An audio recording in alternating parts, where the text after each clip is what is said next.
Tour Guides. I'm Carrie. I'm Catherine. And I'm Bree. Today we are taking you on a tour of Lima, Peru. So that's one that I've always wanted to do. I think there's a river cruise that goes down there that I would love to hop around. You know me and my old lady river cruises. I do. But there's one that goes down there and I think it looks really interesting. But I had a 7th grade geography. Is that when you learn geography? Yeah. 6th We never grade? took geography, not like as a titled course. It was just thrown in with history and social studies and shit. But I had a geography teacher in middle school. He was awesome. He made us all like have our little composition books and we'd like put pictures of places we traveled on there, which I think is probably what like triggered my travel love. But when we were learning different countries and like their different capitals and whatnot, you always go Lima, Peru, Lima, Peru, and so that's always stuck in my head. My like school project, I had to make like a salt topographical map of Peru and the Andes, and I remember it turning out like really good. Like I was really proud of that project. And my little sister's best friend growing up, her mom was from Peru, so hey Miss Luisa. And she would go visit her family all the time, and she'd bring me back. Like, I have purses and little hair like leather hair pieces and wall hangings and so much stuff from Peru. Because Miss Luisa knew I love to travel. Yeah. So she'd bring me stuff all the time. That's so cute. nice. Yeah, I've never been. I do want to go. So my roommate, when I studied abroad in Italy, was actually from Peru. And so she invited me, and I have yet to go. Hi, Marilita. Sorry. But she was like... And it's pandemic. She probably is fine. Well, no, but it's also been like 5 years. Yeah. My not God, right so old, now. I forgot it was Yeah. that long. Not right now, but like prior to the pandemic, I probably could have gone. She had invited me and was like, you can stay with us. And like my mom would probably, you know, she might serve you guinea pig because that's like an honor, you know, it's like, you know, to honor your guests. It's a high honor and stuff and all this stuff. And yeah, she's super sweet and amazing. And I may throw in a story about her later. So the family that we went to Ecuador with, that's the trip that they want to do next. They're not from Peru. They just want to go. And they invited Colin and I to go with them. Oh, that's to cool. go backpacking, so hopefully one day we'll get to go with them again. Yeah. Maybe one day we'll actually get to travel again. Oh, shit. I have like 3 trips planned, like paid for planned. Yeah. And I'm just crossing my fingers we get to go. Well, and I want to know the dates of that one trip.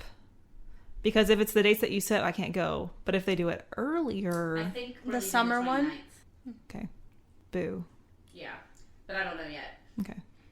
I'll find out within the next 40 days. Okay. Well, that makes me want to drink.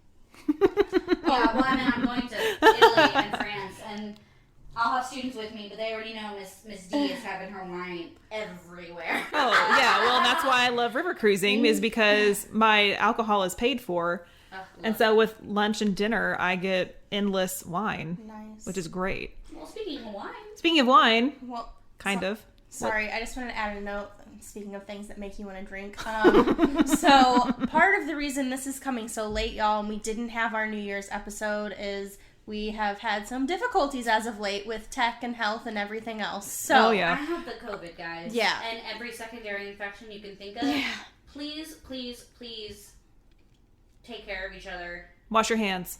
God, wash your masks. fucking hands. I literally saw my immediate family and got sick. Okay, we all got sick. It's bad. So keep an eye on each other. Make sure that everything, make sure that you take care of each other and take vitamin C. Do everything you can. And D.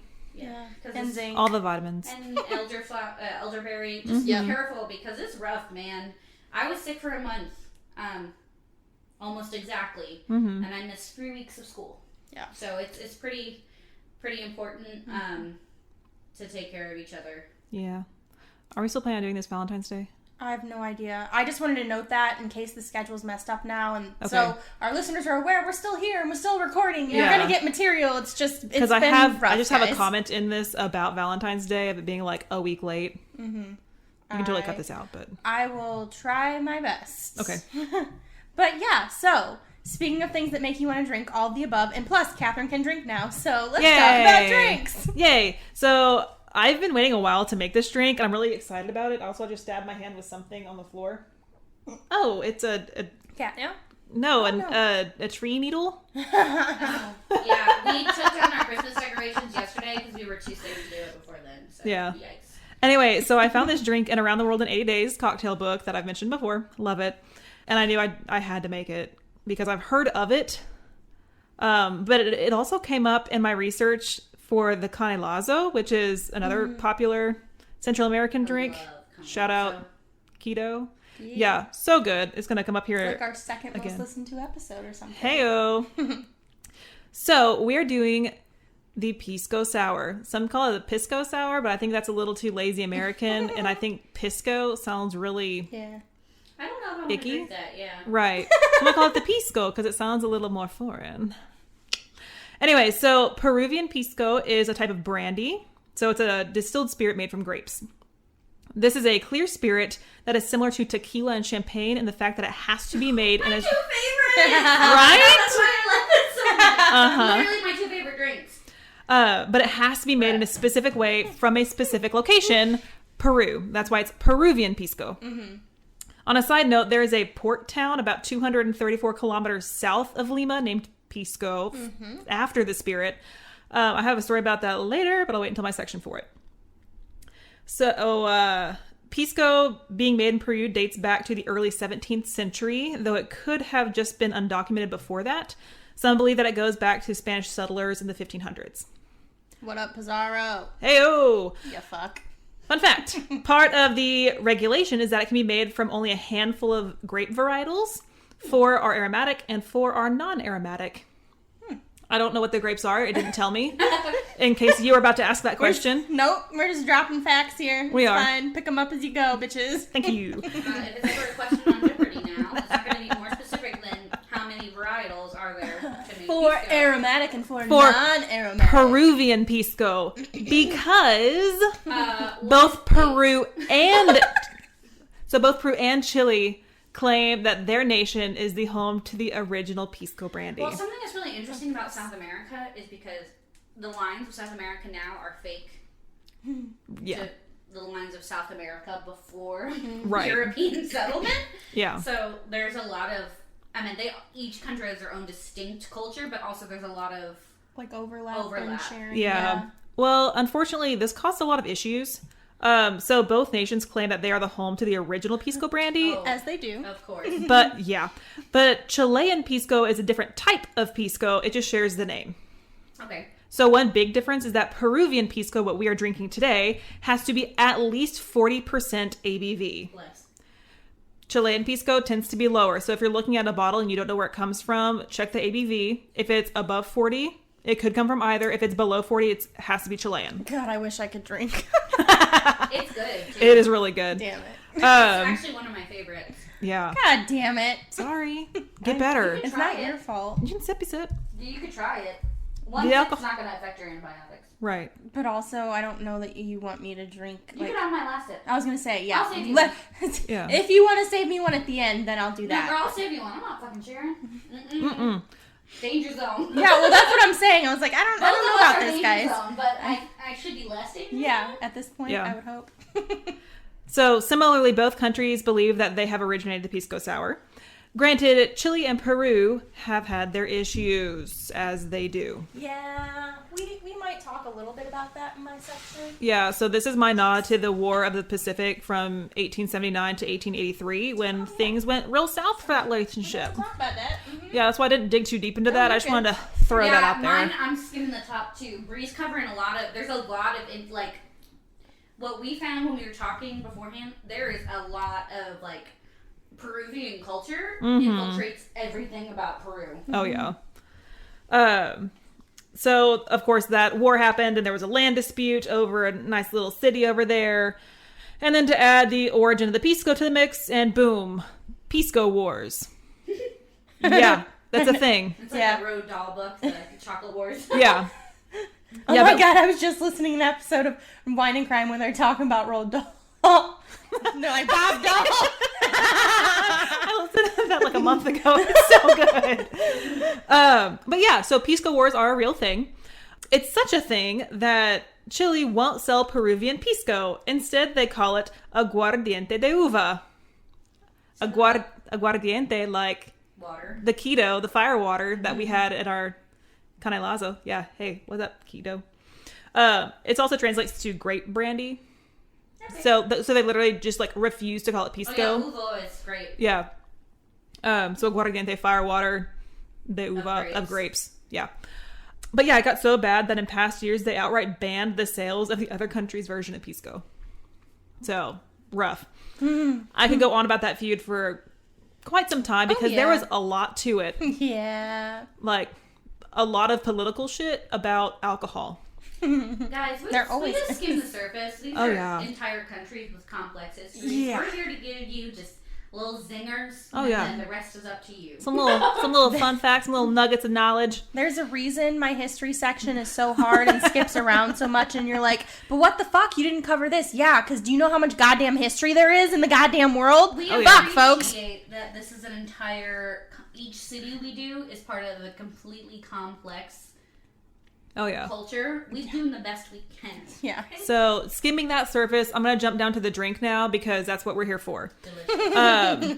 Always. Also, if you want to know more about the Pisco Wars, Difford's Guide has a really great article on it, but it's also hella long, and I didn't want to just go on about Pisco Wars. Thanks for doing that work for us. You're welcome. Difford's Guide. Shout out. So... some date the Peruvian Pisco Sour back to the 1920s when an American bartender named Victor von Morris created... Amazing name. Right? Victor von Morris. That's perfect. Victor. Mm-hmm. Victor von. Like, that's just it's a classy-ass name. Vogue. Mm-hmm. But he created the drink in Lima, whereas the Chilean Pisco Sour is pretty solidly dated back to 1931. There are some other side stories that I couldn't verify just because it was so muddled. But today we are having an authentic Peruvian Pisco Sour, and the recipe dates back over 100 years. Because we all about authenticity here. Oh, yeah. Yeah. I do my research for you. Convenient, and then we don't care. Right. Oh, yeah. Well, and this recipe varied so widely with each source, but... It is an IBA certified cocktail. So the International Bartenders Association, what up, has certified this specific ratio that we have forward today. Bam. So it is 60 milliliters or about 2 ounces of Peruvian Pisco. And yes, I was bougie and bought the imported Peruvian Pisco. She did. She showed me the bottle. It's really good. It is really good. I'm partial to brandies. I really enjoy them, but like I liked this drink. Oh yeah. And one ingredient I do not like, so. Oh yeah, we're getting there. 30 milliliters or about 1 ounce of lime juice, 20 milliliters or about 3/4 ounce of simple syrup, and 1 egg white. That's where I lost Catherine. I love eggs, but I can't. If there's movement to them of any kind, I can't handle it. Well, and it basically just makes a froth on top. It makes it a little more like a meringue. Yeah, and it's really good, but like the word froth or thinking about liquid eggs, oh god, it's very tasty. But it is good. Yeah. The whole thing. So. But you shake all of it over ice for about 30 seconds, nice. And then garnish with aromatic bitters. I did not garnish with it just because I pre-made everything except the eggs beforehand, and then I shook everything whenever I got over here. But yeah, so I saw on a few different sites that it's meant to be served with curanto, which is a shellfish and potato dish. And one final fun fact. Shocking. Potatoes in Peru? Oh, goodness. No. But yeah, so my final little fun fact for the Pisco Sour is that International Pisco Sour Day is celebrated on the first Saturday of February. This is coming out on, hopefully, Valentine's Day. Fingers crossed. So so it's going to be right around the time. Right, so it's going to be a week late. Festive. But don't let that stop you from enjoying this delicious drink. Yeah. As Catherine said, it was beachy. And I was like, yeah, that works. It was really good. I enjoyed She it. mixed the lime with the yolk, you nut. This guy.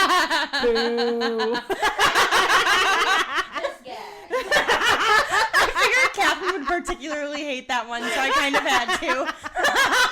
I'm glad The bad joke was worth it. Throw up. The bad joke was worth it. Oh yeah, I'm still I sipping. almost It's threw delicious. up my lomo saltado, which is our meal for the day. Which was delicious. It's the first thing I've cooked in a month. And you're welcome, because I actually was really tired and wouldn't go to the grocery store, and so it became kind of a thing. But I did it eventually, and it was worth it.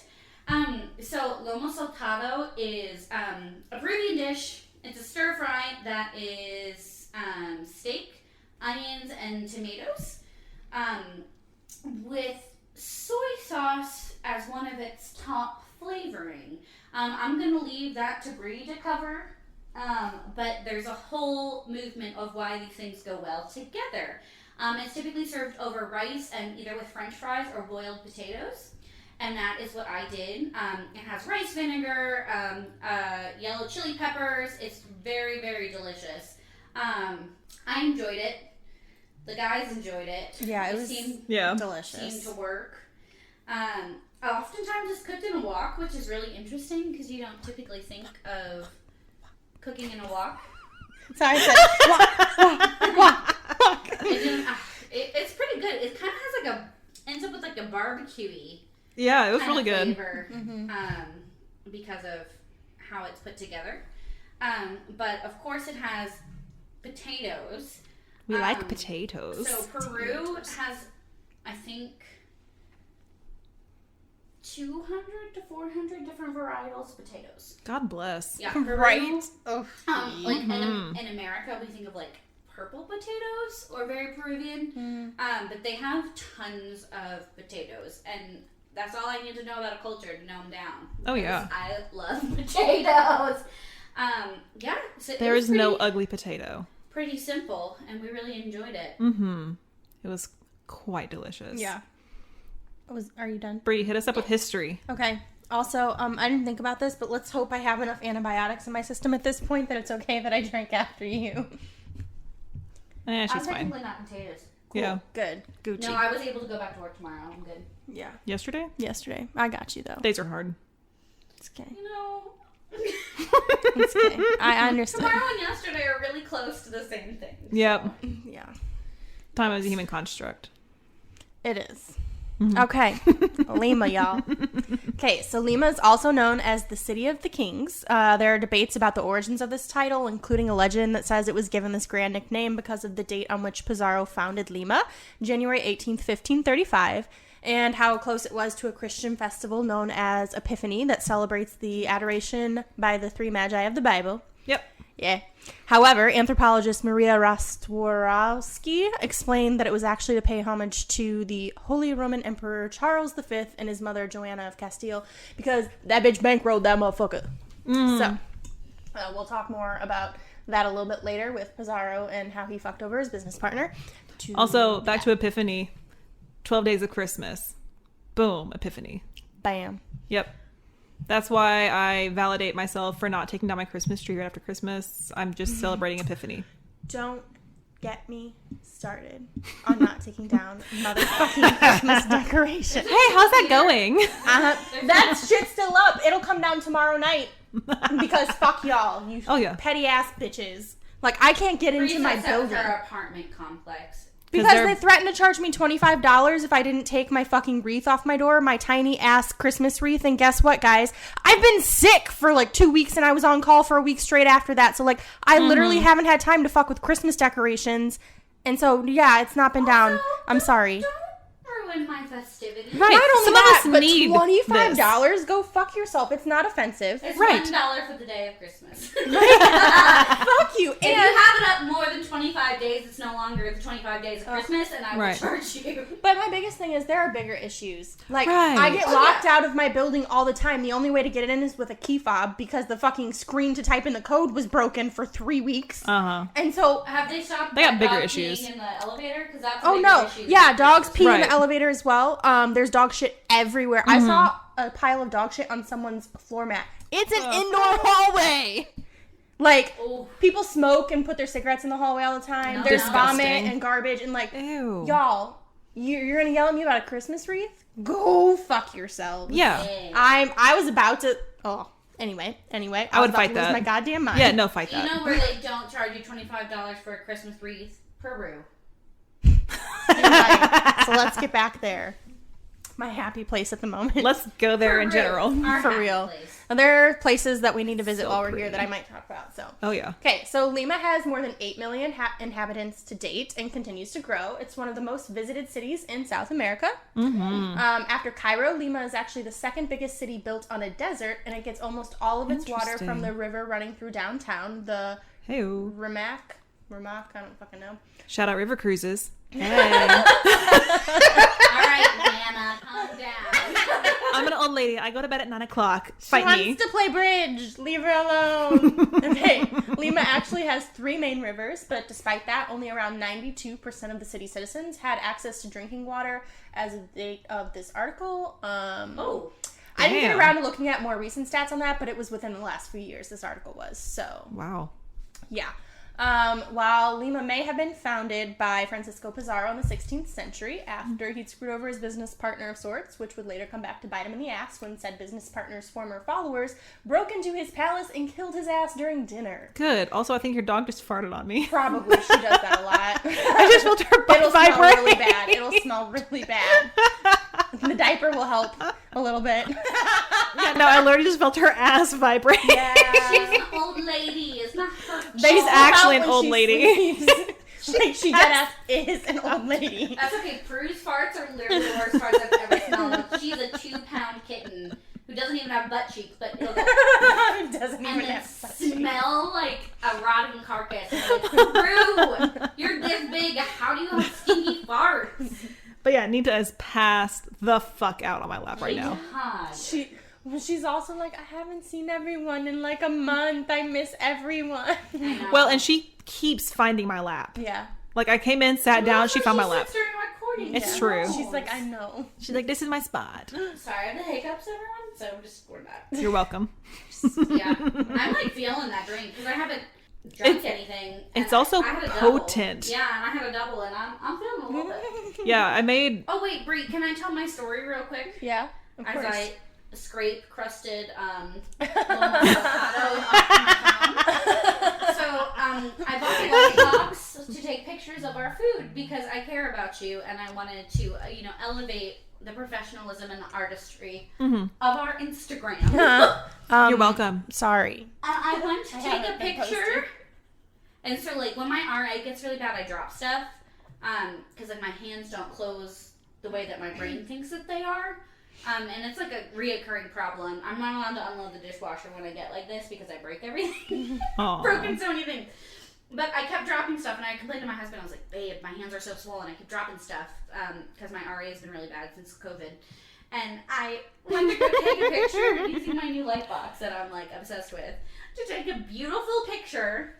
And I dropped my phone into the plate of steaming food. Mm-hmm. It was a whole ordeal, but my phone, I had already... It's going to smell delicious. I took a picture, and so there's a picture of me dropping my phone through the hole in the top of my light box. So stay tuned for a picture of the hole in the top of the light box with Catherine's eyebrows. Oh, yeah. It'll be on the part Insta. Of my bun. Yeah. You can see it as I'm trying to... It's pretty funny, but I'm still scraping soy sauce and tomatoes off of my phone. So I can't believe I forgot that. Good little anecdote. Back to you, Brie. All right, so this area was actually home to a pre-Inca civilization that lived there for around 2,000 or 8,000 years before the Spanish even dropped in. It was actually these pre-Spanish civilizations that started building around 2,000 years ago the water canals that are still in use today. This is also where the massive and extremely impressive monuments, archaeological sanctuaries like the Pachacamac, I don't fucking know, in the coastal area, and pyramids known as huacas came from. A major one of these huacas is Huaca Puquiana, with its 7 levels that are staggered out. I know, I keep going to say like shit with like a fucking Italian accent, which would make the C-H-I-T in instead of Ice T. Age with the little mini sauce and they're like, waka-go.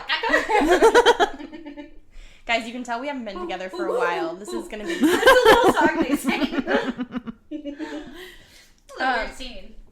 So, the structure is meant to have been built by the, I believe, Ishmas culture. What was that? Shut up, Carrie. Every fucking time. Which I saw elsewhere referred to as the Lima culture, a civilization that declined somewhere around 600 and had become part of the Inca territory by the time the Spanish conquistadors came rolling into town. So Lima was established as a colonial city and kind of the epicenter of the Spanish Empire in the Rimac Valley. However, prior to all this Spanish greatness, the area was controlled by a lord... Spanish, quote, greatness, yeah. unquote. Oh, yeah, yeah. Always assume I'm being a sarcastic bitch at all times. Oh, yeah. Unless you're Spanish, then you guys are chill. Oh, yeah. Actual Spaniards, you're okay. The area was controlled by a lord named Talichusco. I'm going to call him Tally because I'm sure people can only hear me butcher that name so many times. So, Tally lorded over the area from his great home that actually stood in the same location as the current presidential palace. In fact, what was left of a 2,000-year-old temple that stood under the presidential palace became public in 2011, and you could, I don't know if you can still because everything. COVID. But, yeah, you could actually visit the palace and see all that good shit. So, back to the Spanish Empire. When the Spanish conquistadors came through, the area was already very urbanized. The 5 countries of the Inca Empire were connected by the Inca Trail, aka Capacnan, the beautiful road. It was 6,000 kilometers long, serving as a connection from the coast to the highlands. And the road connected Machu Picchu to Cusco, but it also went to Lima. Cusco! Yeah, Cusco. I'm the king of the world. We're going to talk about Cusco. He threw off the Emperor's groove. God, that movie I threw off the groove. so good. Beware the groove. My sponge puffs. The poison for Cusco. I quote that Cusco's movie poison. And we know So it's good. not culturally accurate. Can but we watch who that cares? tonight? Cusco's the best Disney princess. Can we please watch that tonight? Maybe. We have to watch Serial Mom too. Guys, But, Serial Mom is the best movie I've ever seen. Okay, we started this Stay one tuned for early. next week. We started this episode early, so maybe we can watch both. We didn't have to re-record Salt Lake. So. Holla. Yeah. Oh, yeah. We're not going to talk about that. No. dear listeners. Okay. Catherine was so sick. I got really drunk because I hadn't eaten a whole lot. And beer. I had 2 whole pints of beer. And they were like, hi. Right. They were 11% ABV My fever each. was like 104, and then I drank about 3 shots of rum. Brie was the only normal one. I was asleep. I was literally falling asleep because that was when I was starting to get sick. Yeah. So I was like, I was falling asleep and drinking wine. Rough times. And eating chocolate. You're welcome. I proposed re-recording that just because all of us were so messed up. No, you get the raw. Yeah. You get us. Oh, yeah. Us. You get us.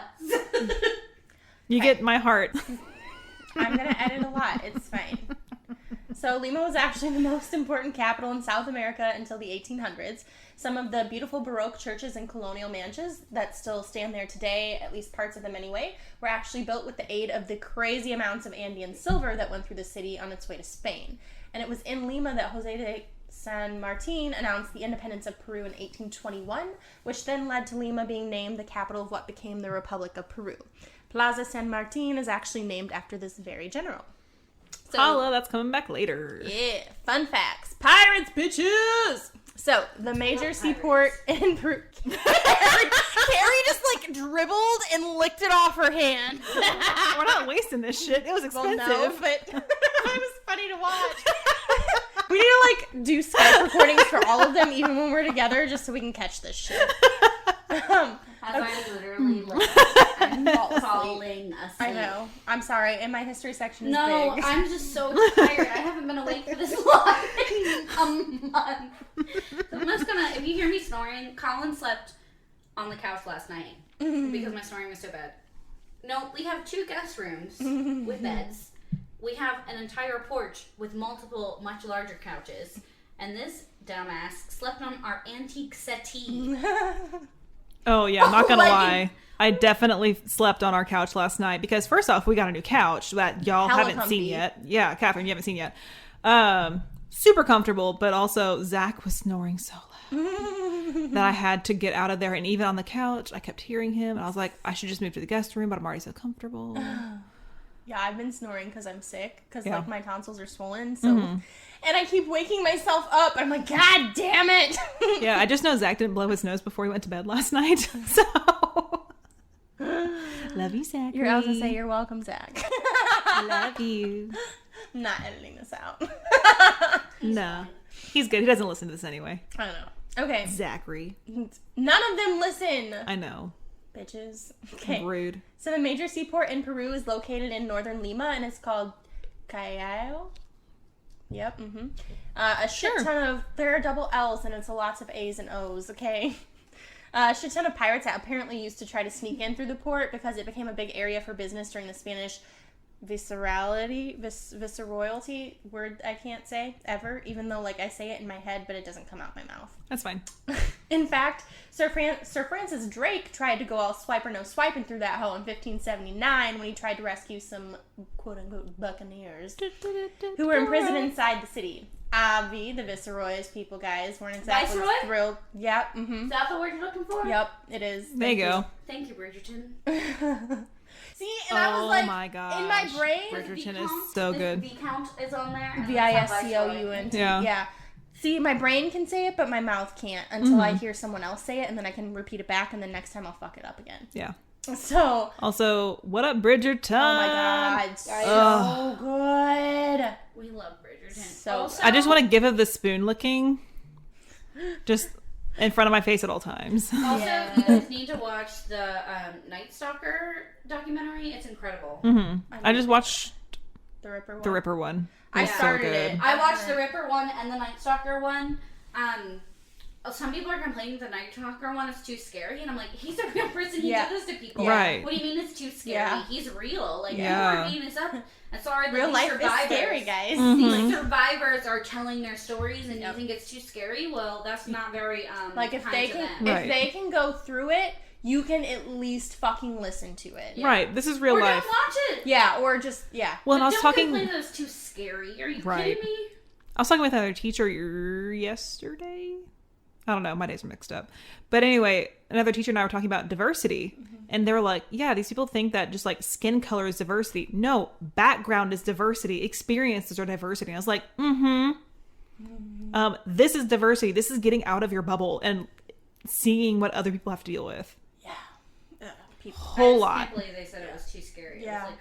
This is someone's reality. So I will say, I have not watched it yet because I knew it was going to be scary. Like, I am going to watch it, but I was also, like, having awful fever dreams where I was imagining, like, dreaming that I was throwing my brother in a tiny hole to die by demons or some shit. Oh, don't do that. So, I wasn't watching this shit when I was having bad fever dreams. Yeah. But I am going to watch it because I'm not going to turn a blind eye to the fucking horrors of the world. Like, especially when someone else was able to suffer through this and survive and continue on. Like, right. I might be a privileged white bitch, but I'm at least going to expose myself to what other people go through. It's really interesting, and they like interview the detectives who are involved, and so he did like a lot of child abduction and rape. Yeah. And then he let the little kids go, like part of his reign of terror, and they talked to some of his child victims, and they're it's heartbreaking. It's heartbreaking, but like incredible people who like.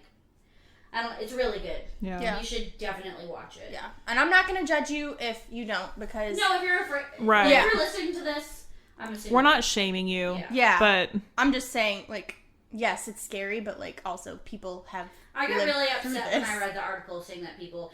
And so there is some, like, filmed... They don't do reenactments, per se, but they do, like... kind of like B footage filming of like pools at night and like different animals and things. That is very sinister, but that's an artistic choice of the filmmaker to convey the actual horrors that's happening. Yeah. Right. So people, I think they thought that they added too much in, but I don't think so at all. As someone who appreciates the ability to create art and also the ability to tell these stories, and I think they did a great job. So. Yeah. It's definitely on my list. Okay. Pirates. Okay. So, what's that word again? The V one?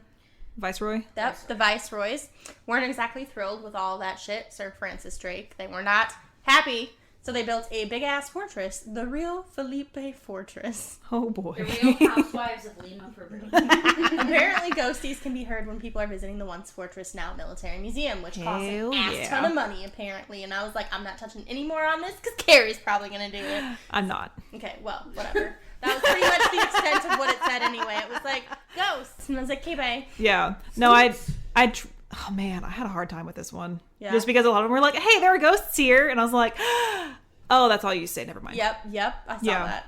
So, yeah, also Lima is like hella haunted. So, yeah. So get ready. I got a couple stories for Don't y'all. worry, I've got a shit ton of information. So. Oh, yeah. If good. you touch in on it, I'll let you know. Okay. Yeah. So here's another one. In 1849, the first Chinese immigrants apparently came to the city to work on plantations, and along with them, they, of course, brought their own traditions from home, including their yummy food. Yum. One such dish came to be referred to as in chi fan, or have you eaten, which is going to be my new thing, apparently, because that's the question you ask me at all times. But what is it? So that was just a play on words. Yeah. That's why I said it. But it eventually morphed into chaufa, like the name. Uh-huh. It's the name for fried rice, and that's what it mostly is fried rice. And later chifa, and it's a word in Peru used when talking about Chinese restaurants. So if you want to go to a Chinese restaurant, it's called chifa. And it's also, the dish that we made is inspired by the chifa culture. So in downtown Lima, you can find the Capon, I don't know, neighborhood.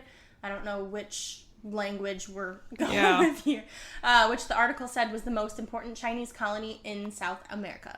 And it is here that you can get some real Chinese food, and you can get your name carved into a tile. So let's do that amongst all the other shit that we're gonna do. Yeah, let's try like more traditional touristy stuff as well. But yeah, I want my name in a octagonal, hexagonal, whatever it was, tile. It was one of those two. Yeah. But also like more traditional touristy shit. They have the Inquisition Museum. No one expects Spanish Inquisition. Damn it! I was gonna make that joke in mine. So that was rough. Obviously, people were tortured for their beliefs or lack thereof, and some were burned alive, like it was Salem up in that bitch. So the Spanish Inquisition was formally abolished by royal decree in 1834, but the building itself still accepts guests with a morbid curiosity like us, allowing them to check out the 30,000 plus instruments used to torture people. Ooh, that's a lot. Who need that many? That's too many. Yeah. I mean, simplify your life, torturers. Yeah. Simplify your life. That's too many. Yeah. That's like a scary, kind of creepy, terrifying, creative awfulness. Yeah, that's too much. As opposed to regular torture. Right. But too much jack of all trades, master of none. God. Okay, as well as the creepy-ass dungeons O'Doom. So this little gem of one of history's many atrocities could be found right in downtown Lima, next door to the Legislative Palace. Yeah. Same thing. Yeah. I almost made a comment on that, and I'm like... But also... No need. Which one are you talking about? What? What are you about?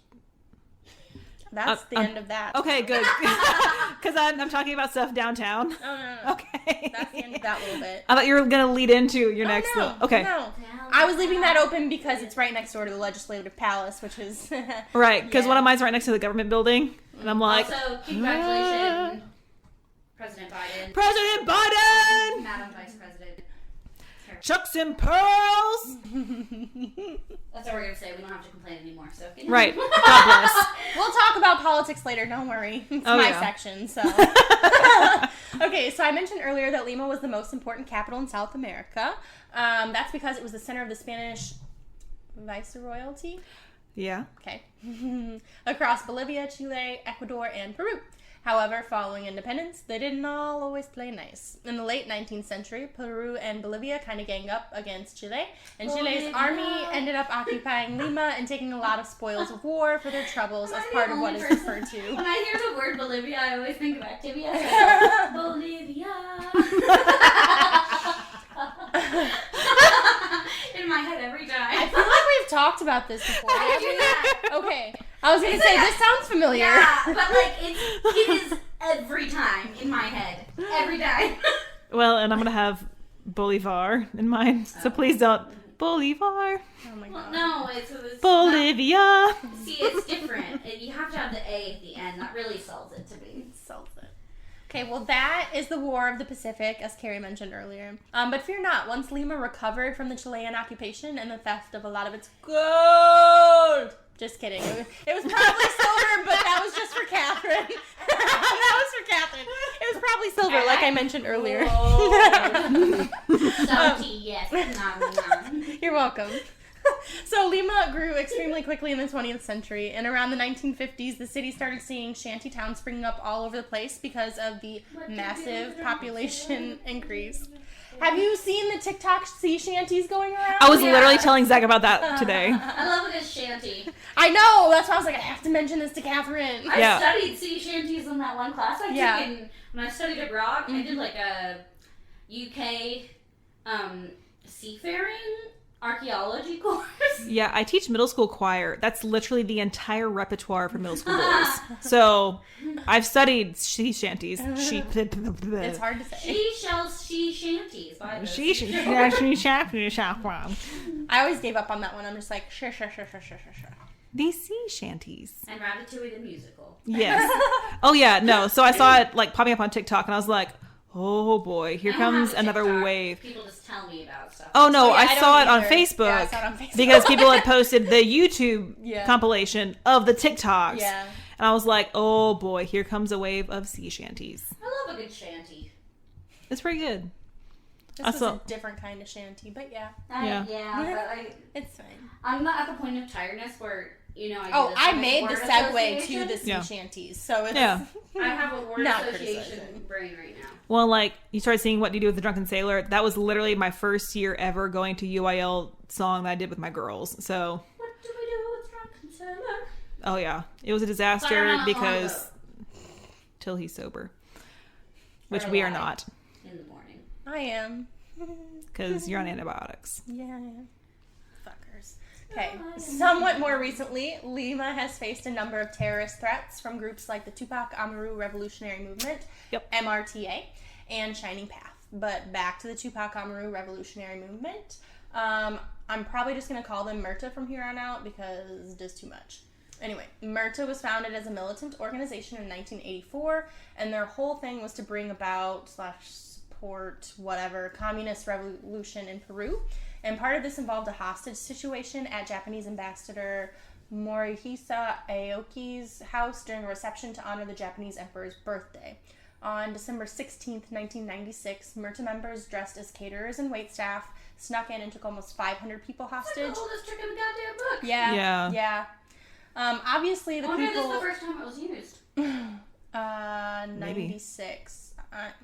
It's used on every TV show now. Yeah, I was going to say, as soon as I saw that, I was like, hello, it's every like a TV Hollywood show ever. trope Yeah.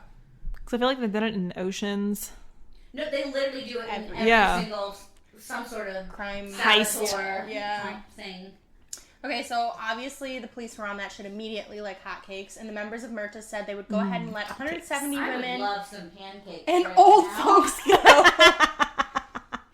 We are also old folks. But they take out the other 220 people left if they didn't get what they wanted. A few days after this whole hostage situation started, MRTA released all but 72 of the remaining hostages. My favorite number! But in return, they demanded 400 members of MRTA who were locked up in Peru also be released.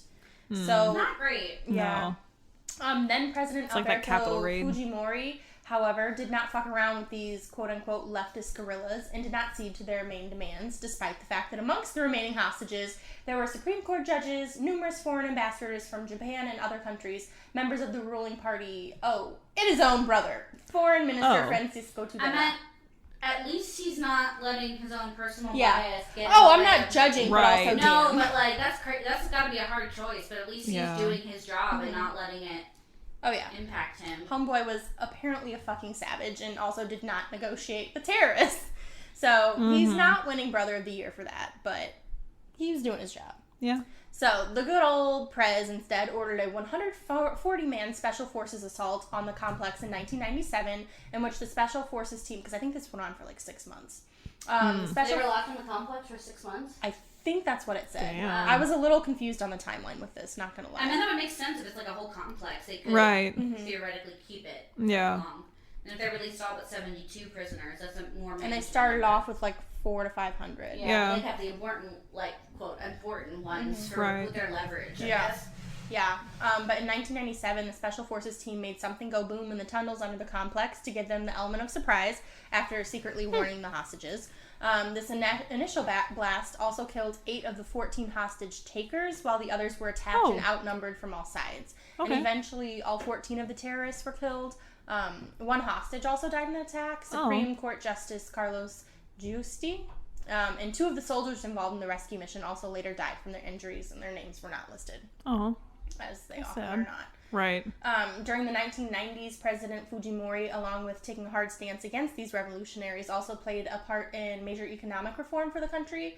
However, he was later locked up for corruption and human rights violations. Oh, so that's a problem. He was a politician? Yeah. So, yeah. Ooh. Yeah. But I did find somewhere where it noted that since the 90s, the economy has quickly grown and the capital city is well on its way to becoming one of Latin America's major hubs of finance. That, however, does not mean that there are not still parts of Peru that remain very poverty-stricken and poverty-stricken. I got you. But also we're going to come back to the economy because, like, recent events. In fact, recent fears of a severe economic downturn caused by the coronavirus have led to unrest and concerns of an impending political crisis, which was demonstrated by protesters rioting against special forces at the Congress building. Weird. That sounds familiar. We gonna talk about that too. Yeah, don't worry, I got it. As my sarcastic. Yep. Just I have my done inserts. with. Yeah, because I went there too. But when President Martin Vizcarra was being impeached in November of just this past year due to allegations of exchanging government contracts for bribes. Right, police? Yeah. That sounds familiar. Yeah. Yeah. That's part of why I included this shit. I was like, because, relevance, but in history, but like, relevance. Yeah, relevant history. So, riot police were using high-powered water and tear gas in attempts to keep the protesters back. Oh my gosh. Interim President Manuel Merino, the Speaker of Congress, was being sworn in. Former President Vizcarra still had a lot of support from many voters due to his attempts at reform, and they are calling his impeachment a coup due to Vizcarra's ongoing battles with Congress. In fact, I believe the article said it was in 2019 when he dissolved Congress and accused the lawmakers of blocking his anti-corruption agenda. Yeah. The fuck?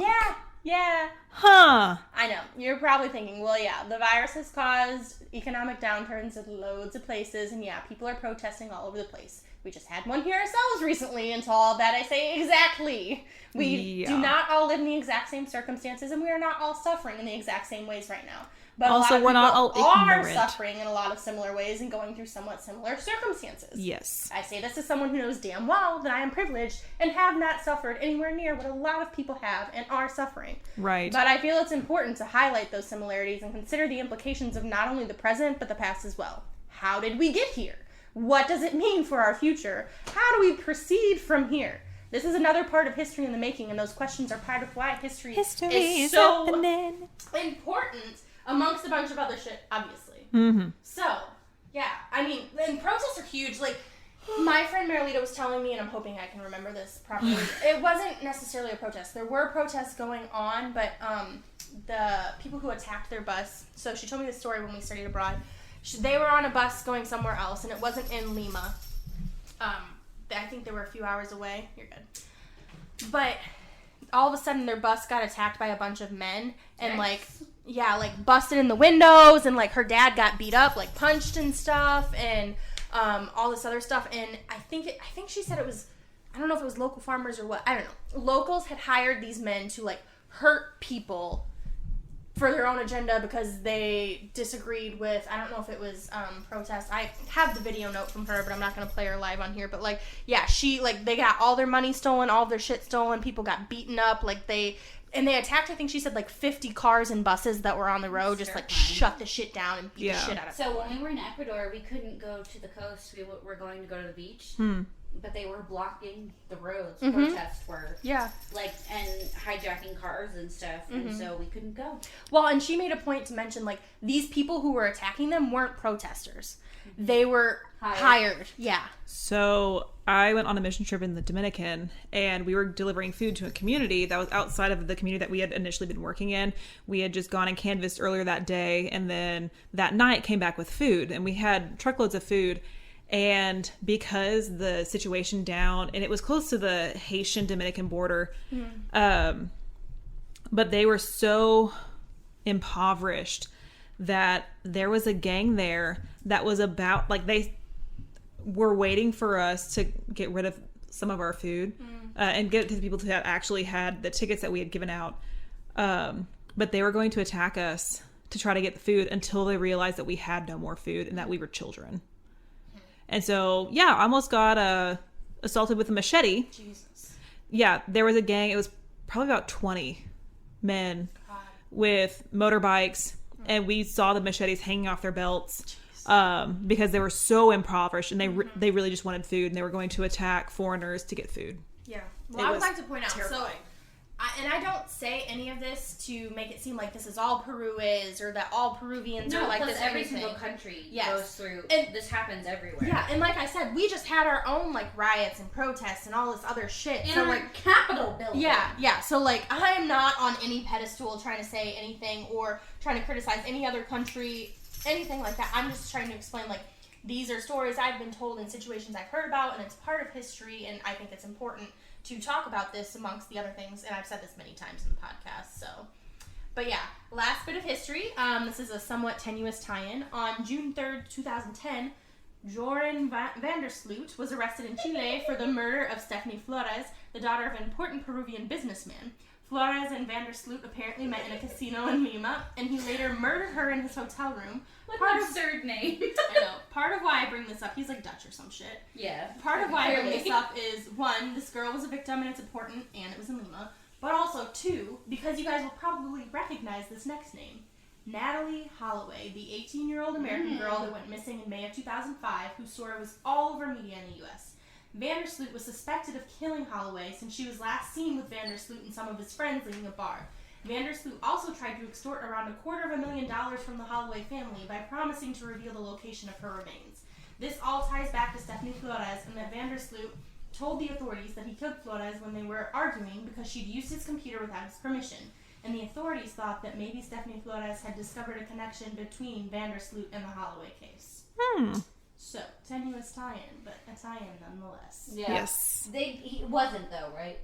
Huh? It's been proven that he didn't have anything to do with her? I don't know if the article had an update. So, he was tried, and he pled guilty, I think, to the Flores murder. Yeah, but he kept going, like, back and forth and all this other bullshit. Yeah. And, so I don't recall what the most recent update was on that. I thought I watched a documentary once where they said it wasn't him.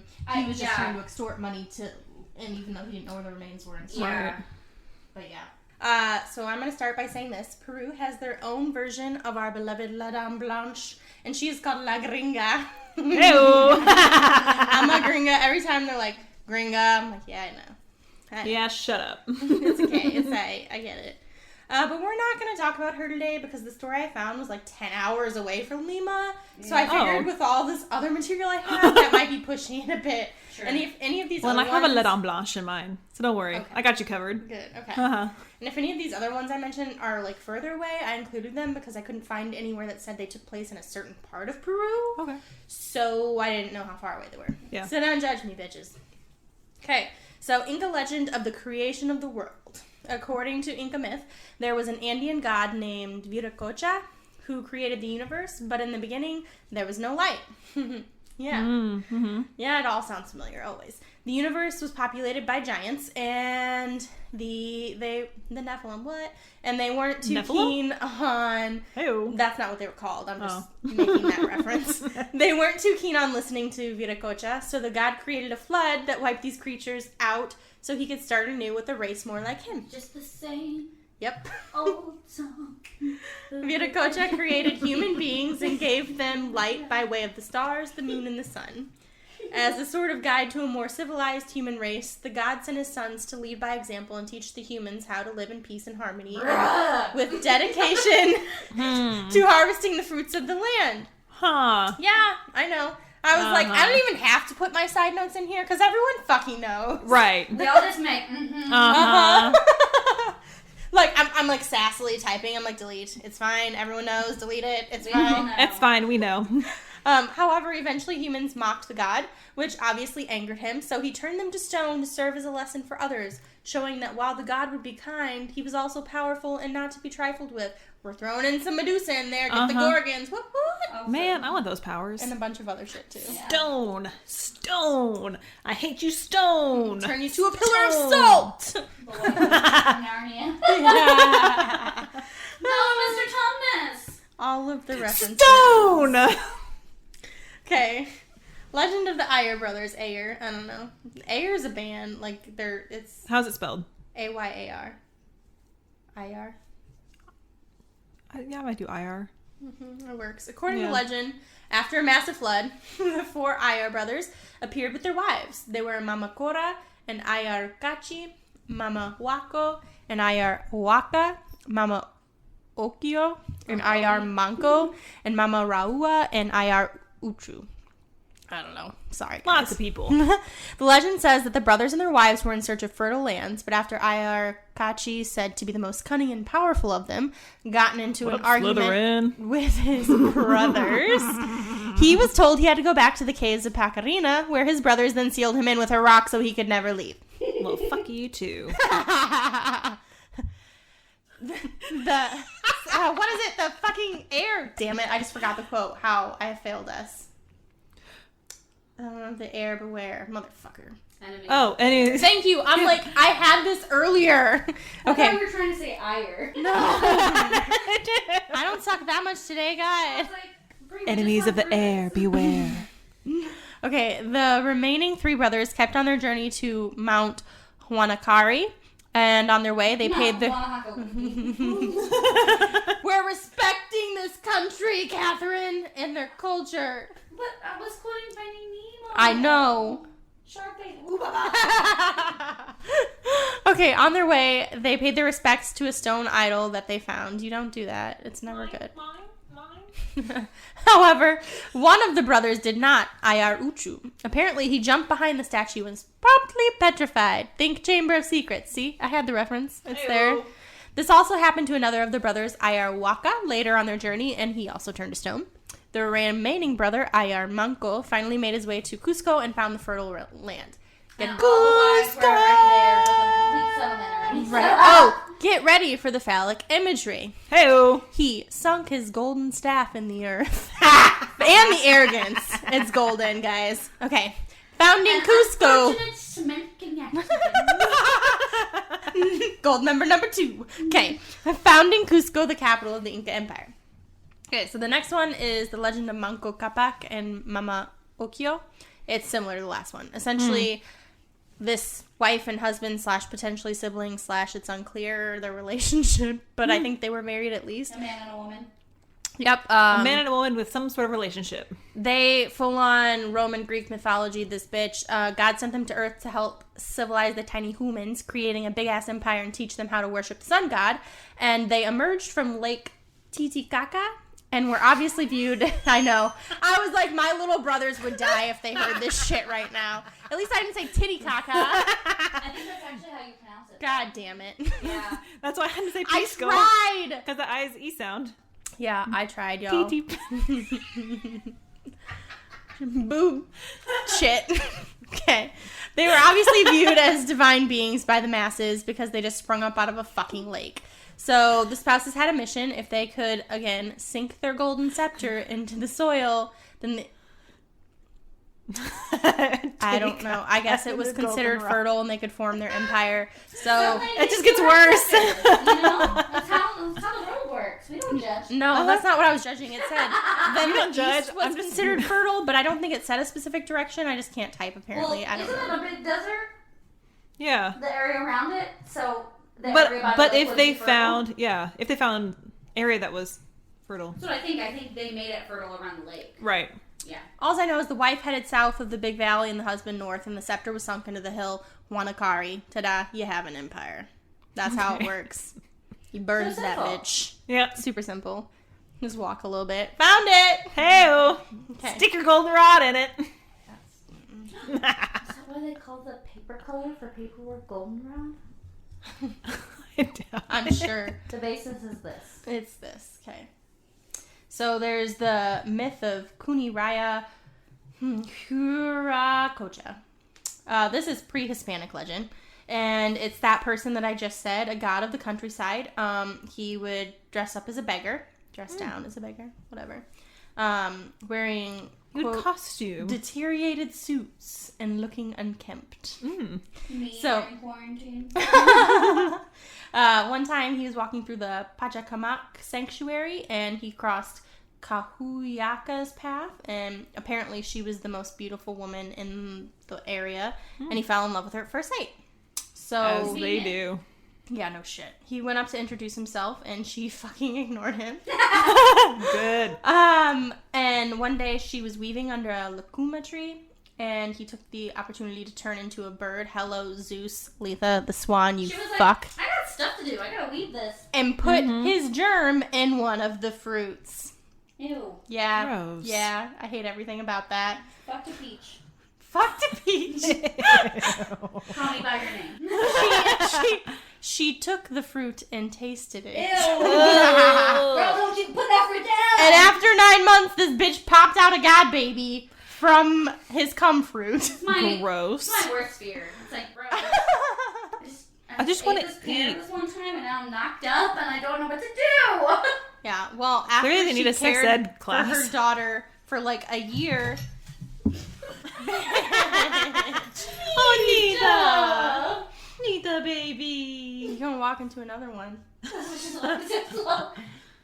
Hi, honey. Or do you win? She just fell over a chair. Making the rounds. She fell through a fucking chair. Yeah. Like, I don't even know. Because she was sitting on my lap. I got up. So she went to Catherine's lap. And now she doesn't know what she's doing. No, because she's like, Hey, Mom come would to me, not baby." take me. Okay, honey, come here. Yep, I'm right here. That's me. Thank you. Yep, that's my leg. Blind old bitch. It's okay, honey. Yes, that's my leg. So I'm being a honey. good blind old bitch, though. Yes, you are, baby.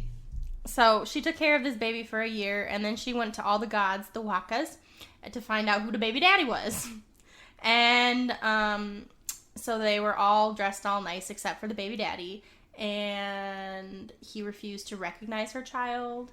Well, then why did he Yeah, So- fruit rude. in the first place? Yeah, or no, the attendees refused to recognize her child. Okay, sorry. So her mom put the daughter on the floor and was like, go to your dad. And so she went up to him, even though she's never fucking met him. Oh, good. She has his Smart God baby. seed, she knows. She knew in her heart. So the mom was pissed, obviously, after she saw this, and she took her daughter and ran to the sea of Pachacamac to throw herself into the water with the baby.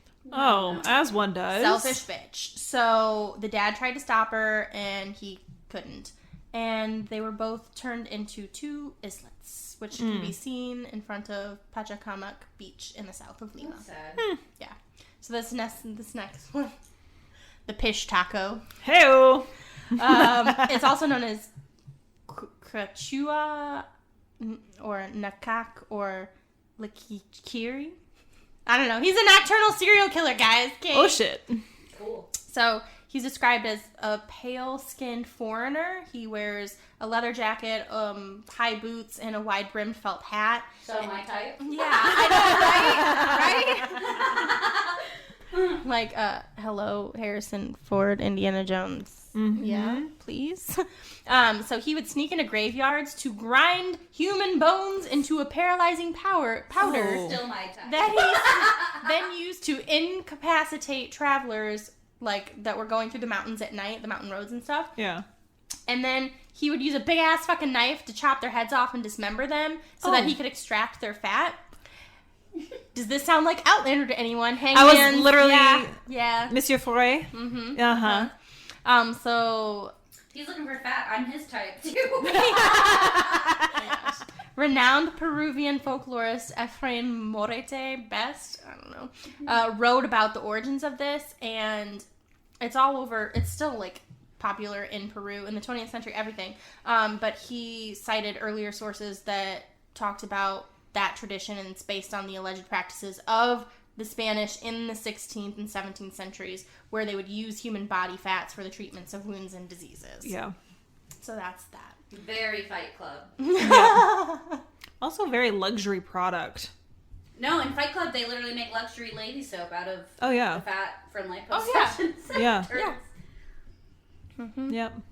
Well, and in Outlander, they make it all pretty with a fleur-de-lis on it, and it smells like, what was it, like lavender or some shit? Yeah. I don't know. They add, it wasn't lavender because that's what triggered lilac? Jamie. Yeah, I don't remember. It was something like that. I thought it was one of those, and it triggered him. Yeah. Okay. Anyway, so then there's Tunche. This is probably one of the best known myths in the jungle. It's an indigenous expression meaning fear, and this creature like roams through the jungles at night. And they say that it can take on a form of, it's essentially a shapeshifter. It can take on the form of a friend, a relative, victims, stuff like that to make it easier to approach them. It's some say it's a tormented soul that wanders to punish people. And it can be like a fiance in love who was murdered by, a future father-in-law or something. But it whistles. Oh. And it gets louder as it approaches.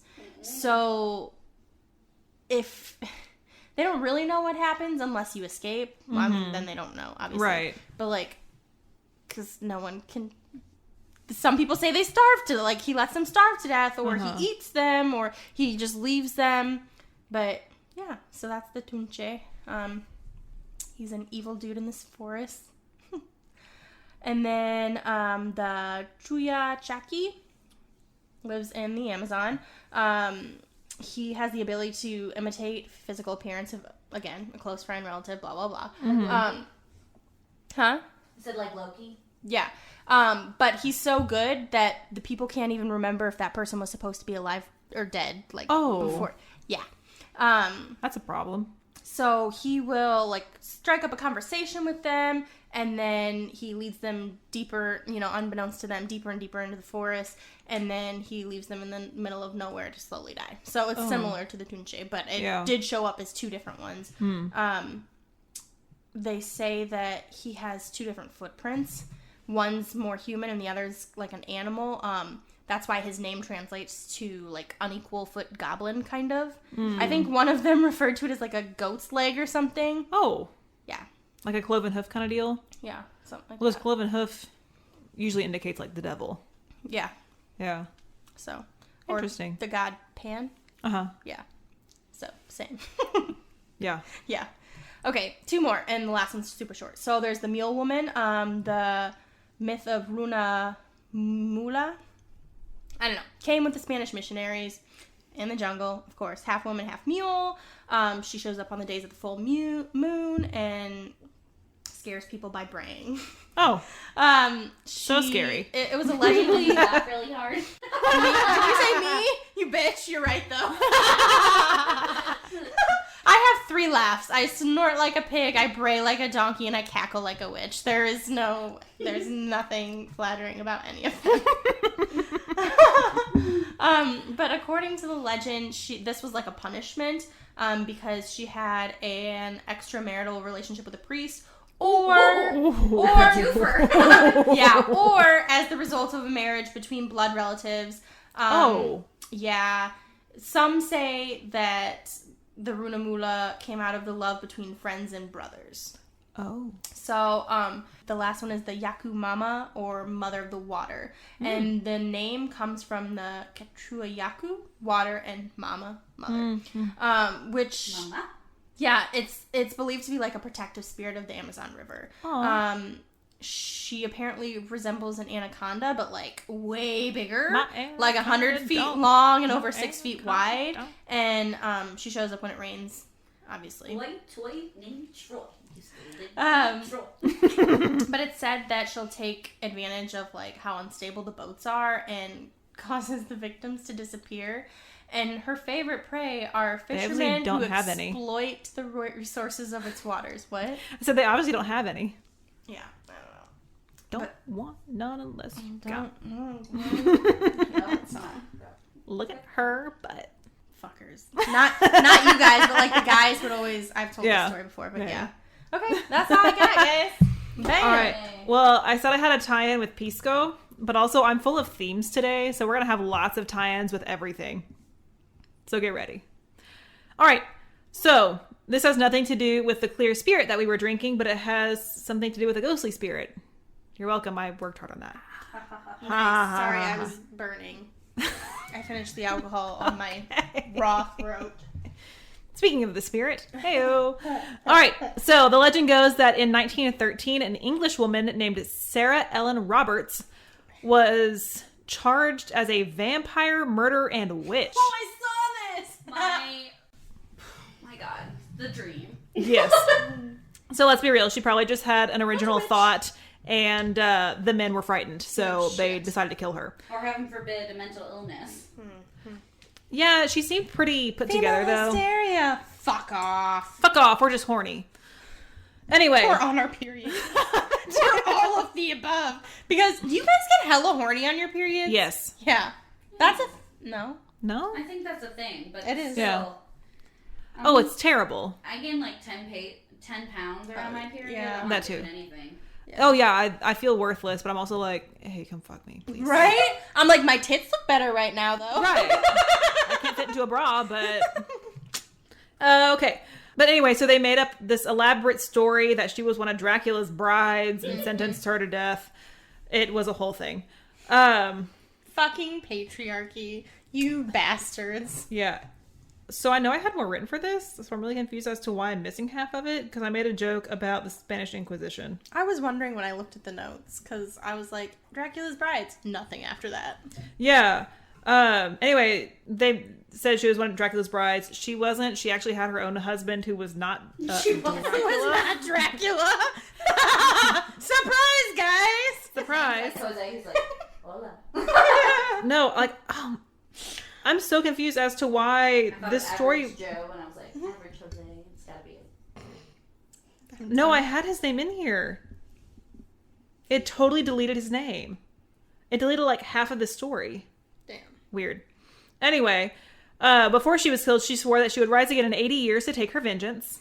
Of course, with words like that, it was difficult for her husband, whose name was initially in this story, to find a place to bury her. But Pisco, Peru allowed her to be buried there. When 80 years had passed, nothing happened. Surprise. Yeah, no shit. Oh, she's not a witch! Well, still dead. She's still dead. Anyway, in 2007, an earthquake hit, and her grave was one of the few that had no damage to it. Oh. So citizens of Pisco claim that they see a ghostly woman wandering the streets. She full on Father Blackwood or whatever, Moriarty, Sherlock Holmes, that bitch. Oh, yeah. So, fuck y'all for burning her as a witch. Yeah, Anyway. Fuck y'all for burning all of them as witches! God damn it. Right?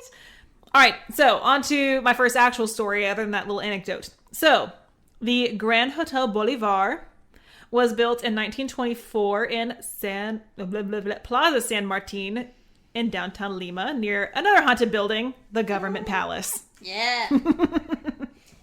So, the hotel was designed and built by Peruvian architect Rafael Marquina, with beautiful stone walls and a stained glass dome.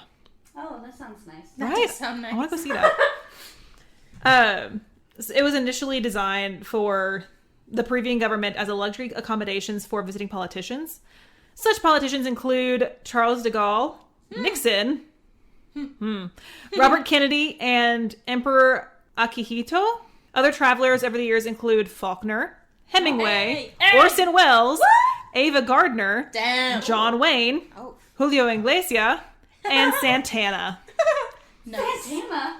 Mick Jagger also once stayed here and was evicted for bad behavior. Yeah, no shit.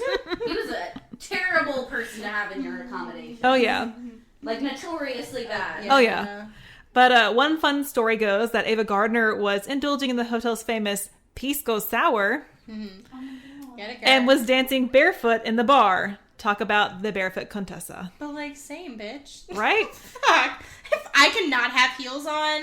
Oh, yeah. Because, like, you go out in heels. But Oh, yeah. if you end the night in heels, you're doing something wrong. Right. Yeah, Yeah. Also, these Pisco Sours are strong. they are. I would have lost them damn heels. I'm like, oh, well, $80 heels, bye. Whoops. Anyway, so she had to be carried back up to her room by the Same by bitch. the sober John Wayne. Hey. I would not mind being carried back up to my room by John Wayne. Yeah. Especially because they were probably in their, 20s to 30s at that point. God damn. Yeah. Living it up. Mm-hmm. Shit. We need to go to Lima, y'all. Right? So I couldn't verify that John Wayne was there at the same time, but I could verify that Ava Gardner was drunk, dancing barefoot in the bar. Like a fucking queen. Absolutely. And I loved it. So that's also like a big selling point for the Pisco Sours, but also they're really well known for their Pisco Sours there. So I was like, all right, if we go, we have to go try it at this specific bar. I'm gonna pull a fucking Ava Gardner. Oh yeah, I'm gonna take my shoes off and dance on the bar. Yeah, she was married to Frank Sinatra. Right. She needs to let go. Oh yeah. So in 1972, the hotel was declared a national monument, but that did not stop the natural decay of the hotel after some financial mishaps, mismanagement, and an owner who allegedly fled the country. So yeah, a little bit Tax of evasion! Yeah, rough. He was like, "This is a lot of work." Bye. Yeah, whoops. So the hotel just couldn't keep up with the modernizing city. The hotel is still around today, and if you'd like to stay in downtown Lima, I would. it's there. And apparently it's a nice accommodation there. It's fairly cheap. But the top 2 floors are closed off because they are a hotspot for paranormal activities. Fuck yes, we're staying there. We're we are. exploring the top 2 floors. Yes, but where the shaft?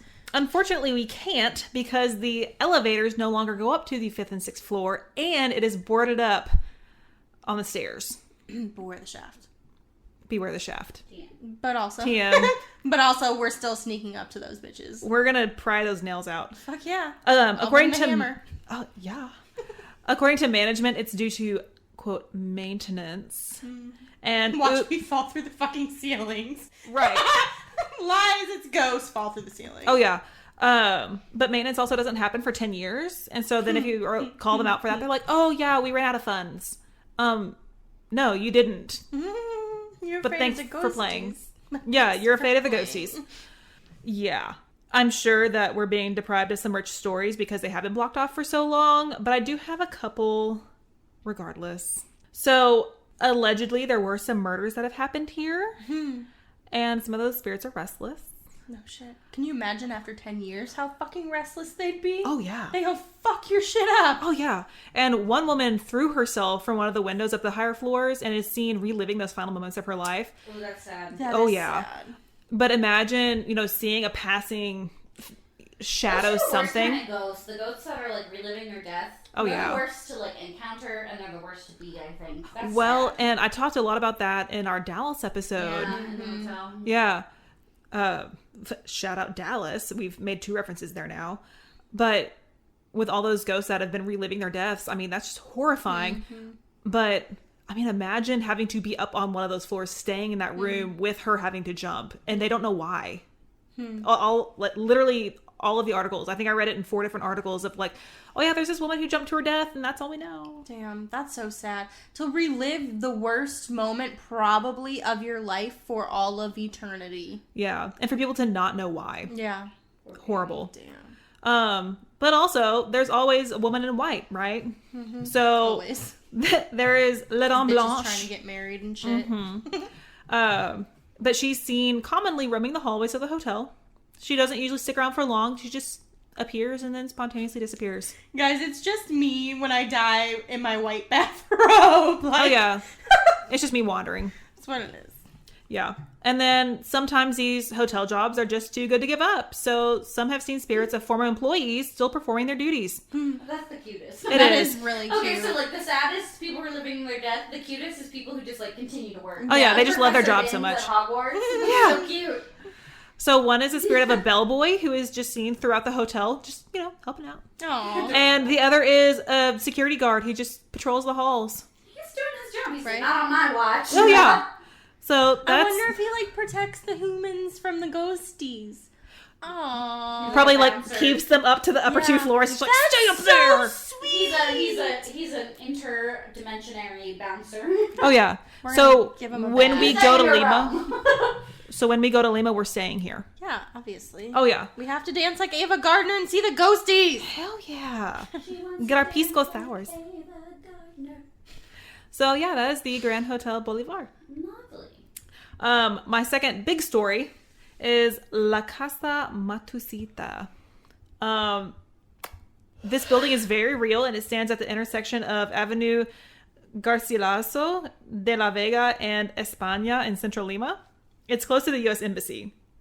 But it's a 2-story building that currently houses a Mi Banco branch. Mm-hmm. Guess what kind of business that is? A bank. My bank. Mi Banco. Okay. But they are on the first floor, and the second floor is off limits due to extreme paranormal activity. I love how they're just not gonna go up. I know. They just block off an entire level. Just like, let's not worry about it. Yeah, so as I said, I have themes. So my Pisco Sour is tied back in with that. The whole not going onto certain floors because they're super fucking haunted is my other theme, I love apparently. that on so many levels.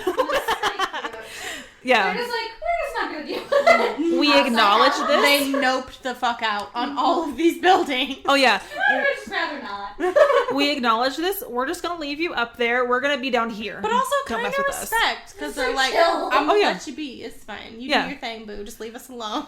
Yeah. There are a few legends that originate here. One dates back to the Chilean-Peruvian War. Mm-hmm. Some say that the legends were made up by the U.S. government in the 50s and 60s to scare away spies who were settling in the next door building. The U.S. government liked to say a lot of shit in the 50s and Just 60s. make stuff up. Yeah. Blatantly. In We general, do it now, but yeah. now we don't admit that people just make stuff up. But then they're like, bro, wouldn't it be funny if you told everyone this happened? And they're like, Right. yes. Yeah, so like I said, it was right next to the U.S. Embassy. And so they made up these stories, allegedly, about your dog is putting my foot to sleep. I'm sorry, Nita. I'm sorry I keep yawning, everyone. I'm literally barely holding on here. Yeah. All right, so this first legend is a 2-parter. I've found it both in individual sections and also put together a couple times. Drop my phone again. I just didn't know what happened and my eyes were closed and I was like... But yeah, so I just decided to throw them together like 2 of my sources did. It's a collab. It's Yeah, fine. and it's fine. They don't happen at the same time. It just happens to overlap, I guess. So in 1753, Parvena der Vaspa, Sounds legit. sure, a European of Persian descent, arrived in Lima as a foreigner. Y'all, my foot is so far asleep. I literally cannot focus. I've been trying to massage my foot to get it back awake again, and I can't. I love how she's still, like, not moved, though. Like, you took your whole ass leg out from under her, and she's just, like... I literally can't flopped. focus because my leg is, like, so tingly and so dead to me right now. And Nita is literally just, like, passed the fuck out on my other leg. And I really just want to get up and move. She says, well, you can't. She's like, too bad. Cat rule. Even though she's a dog. But I have a cat, so cat rule. Anyway, Dervaspa of Persian descent, she arrived in Lima, and as a foreigner, she obviously became a source of gossip. And obviously she knew no one in town, had no connections to anyone, and the locals were suspicious. And Dervaspa was eventually accused of practicing sorcery and witchcraft. Fuck you! She's doing a brave thing, going to an unknown place with she knows no one. She's a I hate witch. people. Of course Aha! she's a witch. Here's my little intervention. Mm-hmm. Yeah, so she was accused of practicing sorcery and witchcraft before the Holy Spanish Inquisition. Oh, shit. Nobody expects the Spanish Inquisition. The townspeople claim that she had the ability to cure diseases through rites. Oh no, she's a healer. Oh no. Boo-hoo. Burner. Literally, the only thing I ever saw was that she had, quote-unquote, powers to heal. Only one of them said that she had... What a lovely gift. Right? Like, let her heal people. But if it's through a recognized religion like fucking Catholicism, it's fine! Oh my god, I hate everyone and everything. Ugh. Oh, yeah. So, again, boo-hoo, she could do something that a man couldn't. Literally, only one source said that she would, quote-unquote, cast spells and curses for a price. I'm like, Every Yeah, girl, you better make that paper. yeah. strong-willed female throughout history, outspoken female throughout history. Right. Excuse me, I'm making a living over here. You're welcome for Just not killing because you. these idiots are dumb enough to buy into it. Yeah. It's So- a con, damn it. Yeah, I'm healing people. Shut up.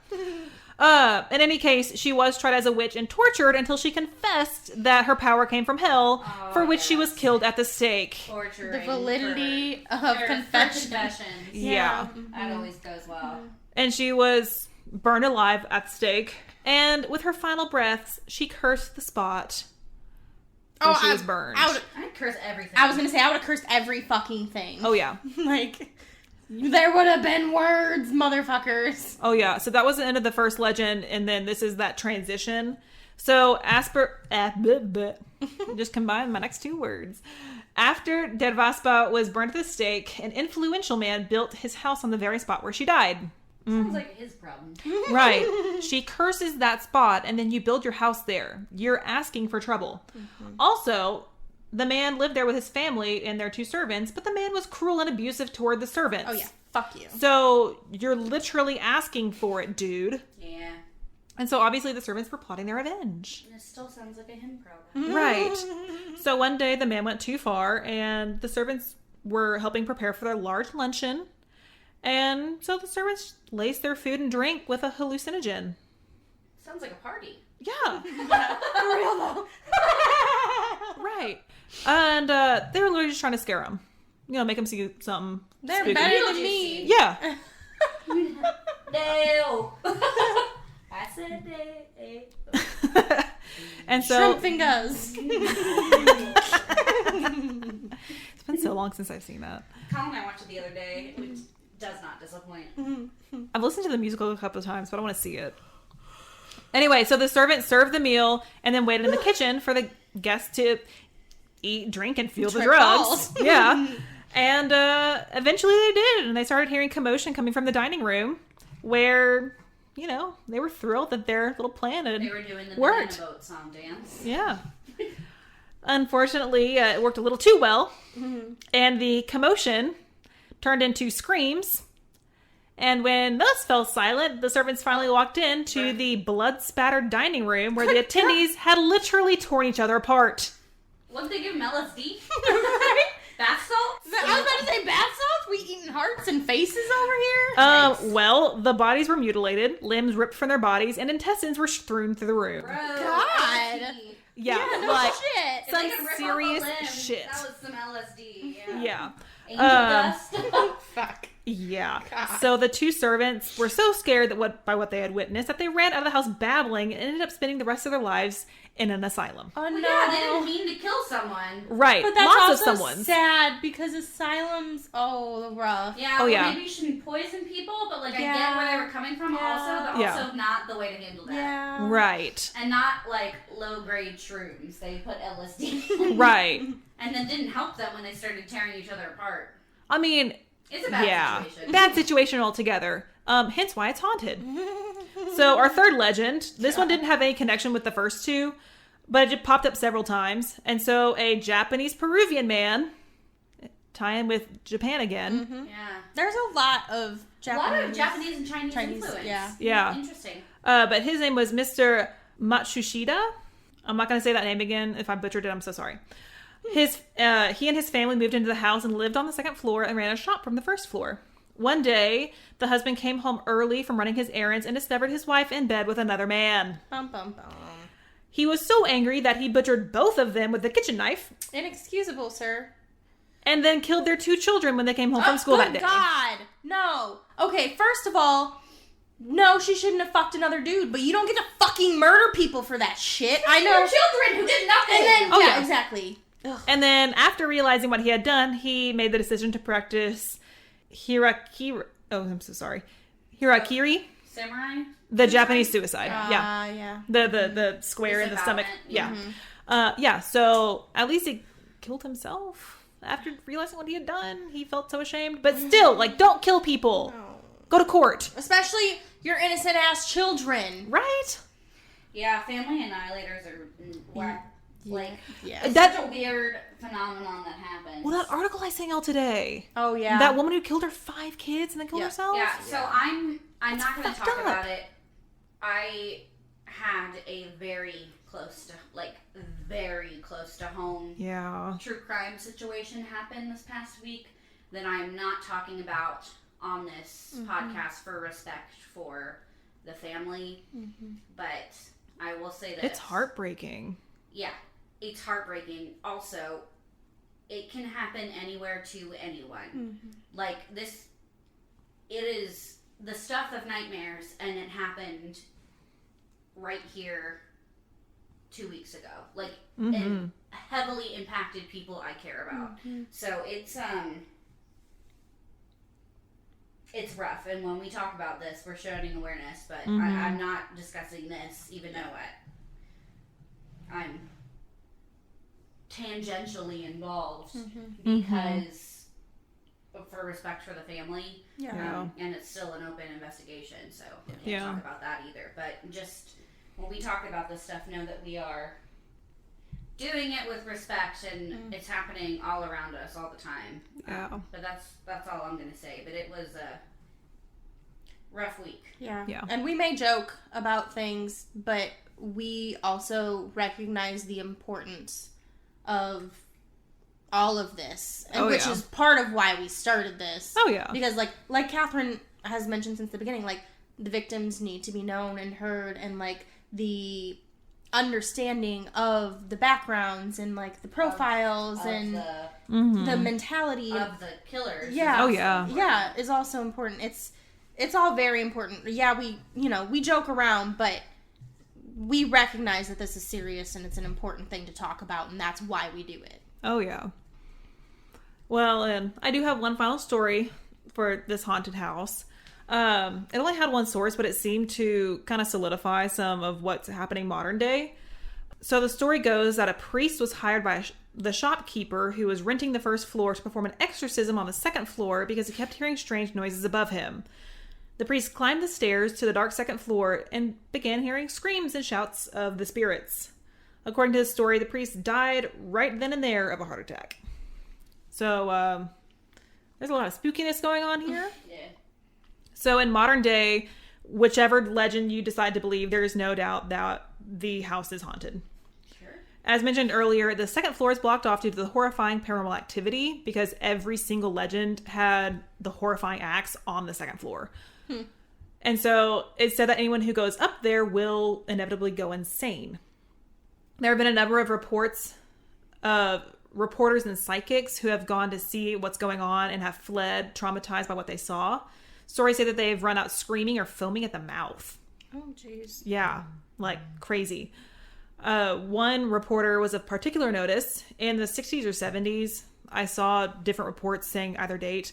An Argentine TV personality named Humberto Vilches Vera was dared to stay 7 days and 7 nights on the second floor to try to disprove that the building was haunted. He only lasted 4 hours, and he came out terrified and babbling. He ended up staying in a psychiatric hospital for the following 2 years and refused to speak about what he saw for the rest of his life. Damn. That deeply impacted him. Oh, yeah. And he would not talk about it until he died. Like, damn. Yeah. So, clearly, whatever is up there is no bad juju. Bad juju, no shit. Yeah. In 2016, the owner of La Casa Matusita took the house apart and did a full remodel, thus calling the legends into question. But that was all that it said, was that they did a remodel. I'm wondering if they just remodeled what they were using. These spirits needed a remodel to be like let go, so maybe the remodel helped them find peace versus angering them. Well, sometimes that happens too, like someone's tied to something and then once that's destroyed. But I'm also wondering, usually when they do remodels, it angers the spirits further. Well, or maybe it's not a spirit per se, maybe it was like an entity that was living there that left once it remodeled. Maybe it was like a demon type situation, not like a tied to an object. Yeah. Something. But still, bad juju. There have been a few movies made that are based on the legends. One is a 2014 movie named Secreto Matusita, or the English translation, The Secret of Evil. Cool. And the other is still in pre-production, but it's called The Mystery of Casa Matusita. And I feel it goes without saying that both of these are horror movies. Cool. So yeah, those are my stories for today. Nice. Yeah. So we're going to talk about a monster. And he really is horrific. So I'm going to preface with this. This man claims to have been pretty horrifically abused in his life. Most abused people do not become abusers themselves. And this is important for me to say. Because a lot of people like to say that, oh, this happened to them, that's why they think it's okay. And that's not normally what happens. Nope. And none of these have been actually confirmed. He's a nightmare. So, yeah. We're going to talk about Pedro Alonso Lopez, who is known as the Monster of the Andes.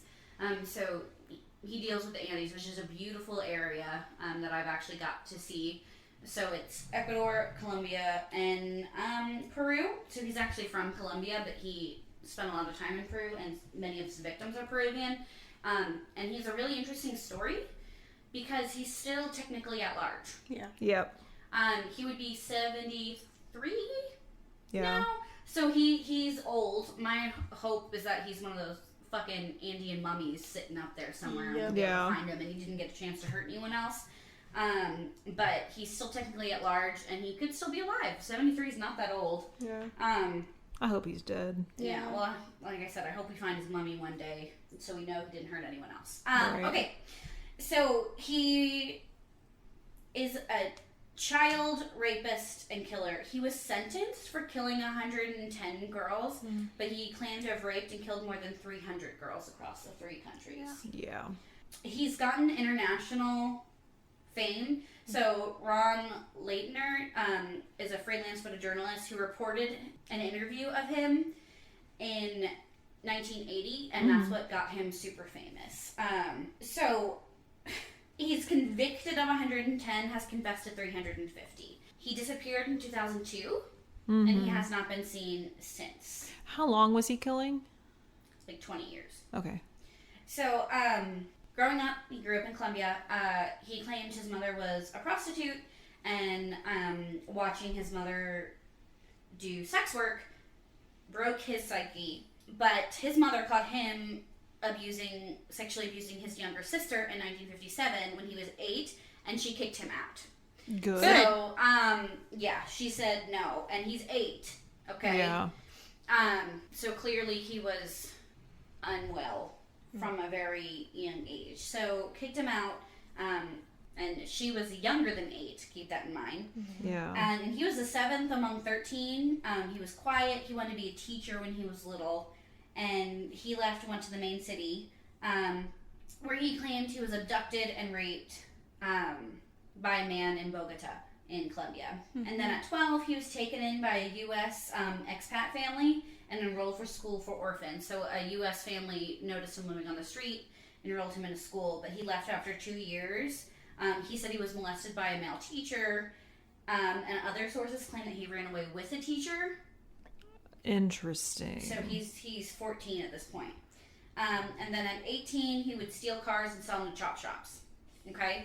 So, anyway you slice it, rough childhood, but I don't think it's rough in the way that he's claiming it's rough. I think all of his things are excuses to try and get pity. Yeah. Because even that number, I don't think his number can be that high. No. Like, I think he's trying to sensationalize everything. So, when he was incarcerated for car theft, he said he was brutally gang raped, and that is what started him killing. So he said he hunted down everyone in prison who raped him and then killed them, and then he started murdering young girls instead when he got out of prison. Which is interesting considering if it's because he's being raped, and I know this isn't always, the same, but it's all men. That's what I'm saying. I know it's not always the same people, like sex that rapes you, but like it's interesting if this is your excuse. I think everything. He's lying. Yeah. Oh, I do too. Yeah. So, anyways, which really takes away from people who actually have dealt with trauma. Right. Yeah. But the first thing we know is that his mom kicked him out for molesting a young girl. Yeah. I can assume that he just has an unhealthy obsession with young girls, and that's Right. what his problem is. So in 1978, he claimed that he killed over 100 girls and being caught by members of an indigenous tribe. So a local tribe caught him, found what he was caught him.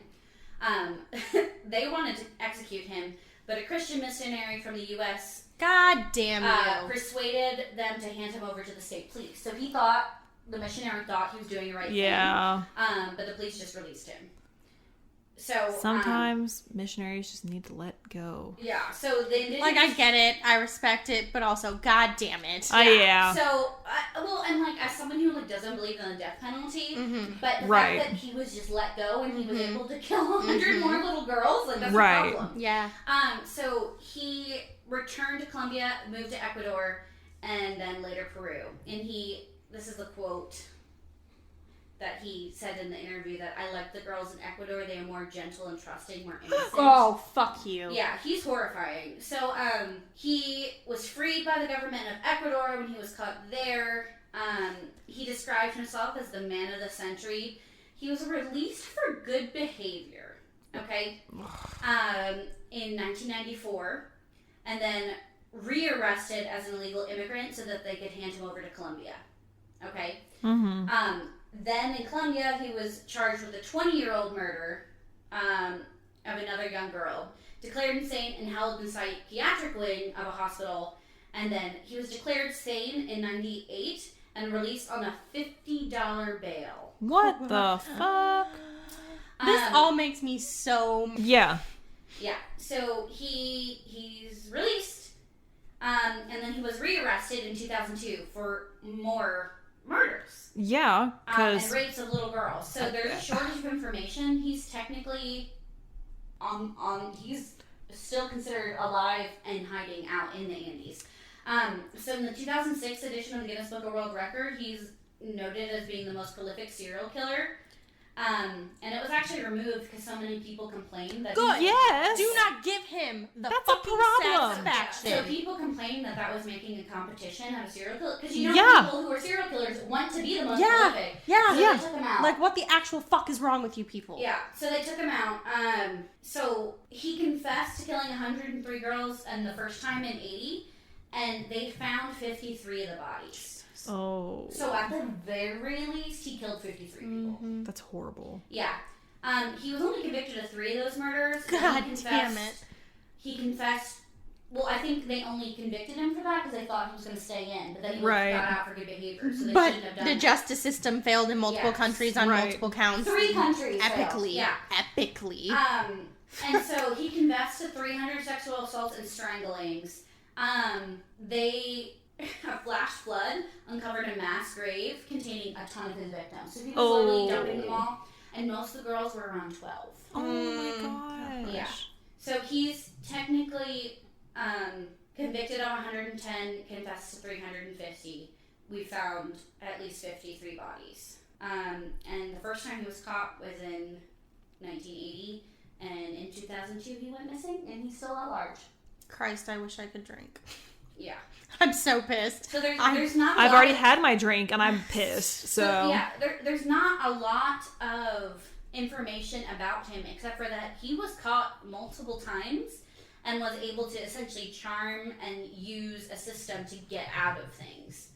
And yeah, so even at 8 years old, people knew that he was unhealthy. But he was able to trick doctors into saying he was sane after 2 years, and then they just let him go.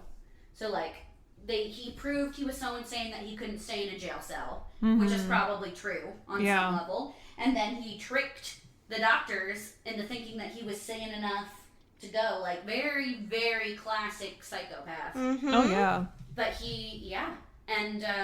he's been literally going in between multiple countries, using the mountains as his way to hide. And he's been caught by multiple different groups in multiple different countries, and he still has charmed and snuck his way out of things. That makes me irate. Yeah. Oh, yeah. So here's something, men of history. If you want someone to burn fucking alive, how about mass murdering child rapists? Go fuck yourself. Yeah. It's like...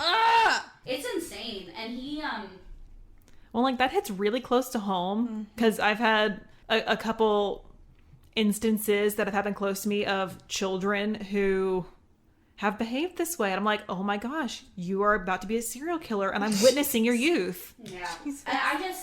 And so we tend to think a lot of, like, white males, because that's statistically the most, but I'm wondering how many other cultures have more serial killers. And just don't have the stats. Or right. They don't have the stats because they don't have the databases. Yeah. And they don't have the manpower to track it down. Because, like, America's a massive country, and Europe has, like, Interpol, so, like, both those entities where it's white people typically live, they have the databases, so, like, America as one thing, and then Interpol as all of Europe. Yeah. Because, obviously, that's not as big, but, like, South America, and I'm sure they have systems, but I wonder how they communicate though. Yeah, how they talk to each other. Well, not only that, but while we do have poverty in our countries, we are not as poverty stricken as some of these other countries, and so they don't have the resources, like you said. But it's a lot that goes into it. America is a westernized first world country, and we should not have the poverty and food scarcity that we do for those two things. Yeah. But there are countries that are significantly worse off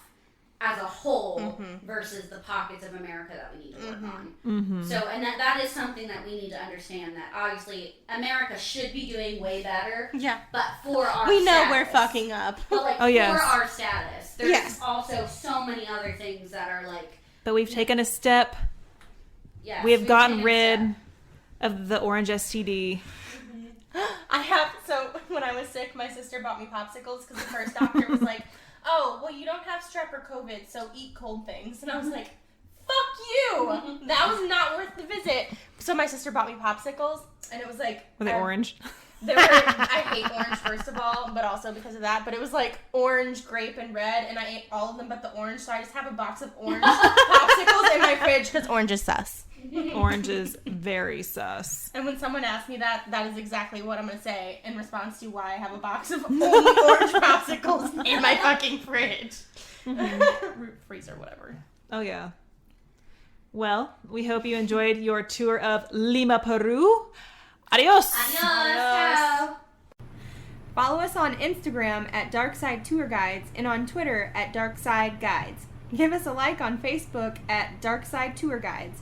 Visit the blog at darksidetourguide.wordpress.com or email us at darksidetourguides@gmail.com.